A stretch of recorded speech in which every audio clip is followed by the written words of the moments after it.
वो मालिक कहते हैं पहले तो मोई ज्ञान नहीं था, प्रेम बने ना तेरे में। अब बिना ज्ञान के प्रेम बन ही नहीं सकता। अब ज्ञान से हम इनको पहले परमात्मा मानेंगे, फिर इनके अंदर प्रेम बनेगा भगत जी। अब ठीक है, परमात्मा ने तो मान लीजिए पहले सबके मतलब जोड़े बना रखे हैं। परमात्मा ने तो सबके जोड़े बना रखे हैं। आपकी शादी हुई, आपकी शादी से पहले भी वो आपकी थी, मालिक ने पहले से जोड़ रखा था। लेकिन शादी के बाद आपस में संपर्क हुआ, जानकारी हुई, तो आपस में आप लोगों का प्रेम हुआ, जबकि उससे पहले कोई प्रेम नहीं था। क्यों? क्योंकि जानकारी नहीं थी वो है कौन। और जानकारी होते वो प्रेम बन गया, क्योंकि वो रिश्ता बन गया हमारा। तो आज से पहले में जानकारी नहीं थी कि ये परमात्मा है।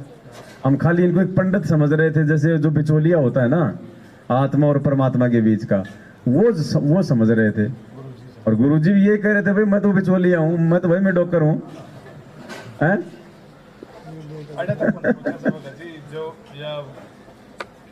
भगवान ठीक का समय निर्धारित है। अच्छा, यही सत्संग थे पहले भी, ये कानों के ऊपर से निकल रहे थे, दिमाग में नहीं आ रही थी। आज उन्हीं सत्संगों के ऊपर आज हम भगवान खोज रहे।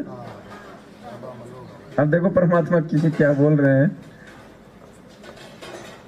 परमात्मा वहां जब जाएगा तो यहाँ ये सोचकर हमने गुरुदेव से डील करना चाहिए कि मान लीजिए भगवान बैठे हमारे सामने, भगवान के सामने कपट से बात नहीं की जा सकती।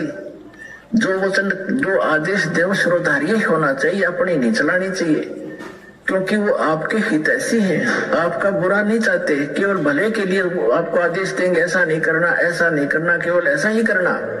तो ये तुम वचन मानोगे तो भगत बनोगे और आपका कल्याण होगा।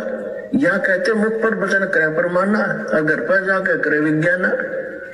मुख पर गुरु जी की बात मान ले, हाँ जी हाँ जी, घर जाके न सोचो ना, नो थोड़ा ऐसे थोड़ा करना है, बताइए मर्यादा कैसे छोड़ेंगे। तो फिर के खाक से सो तुम, जो गुरु वचन पर डट गए कट गए फंद 84 के, भाई जो गुरु वचन पर डट गए कट गए फंद। तो देखो हमने ये प्रकट दिवस मनाना क्यों शुरू किया, शुरू में क्या बोल रहे हैं परमात्मा।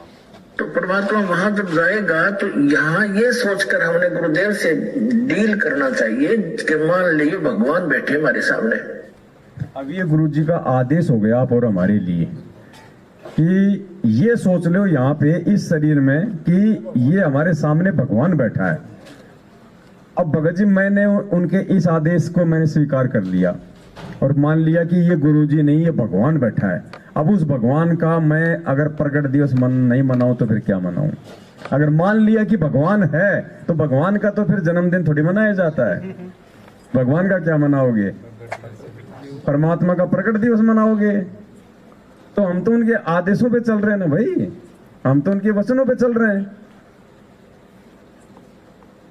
अब ये चीजें भगत जी नहीं समझ में आती। ये चीजें परमात्मा कहते हैं ये पिछले जन्म से होते हैं पूर्ण हंस मुराद। ये युगों युगों के संस्कार मिलके फिर उनका दबाव बनता है। ऐसे तो परमात्मा समर्थ है, एक सेकंड में सबकी चुटकी बजाते दिमाग चेंज कर दे पूरी दुनिया का और दिखा दे कि मैं भगवान, और सब मान लेंगे हाँ जी भगवान। ऐसे लेके नहीं जाना उसने।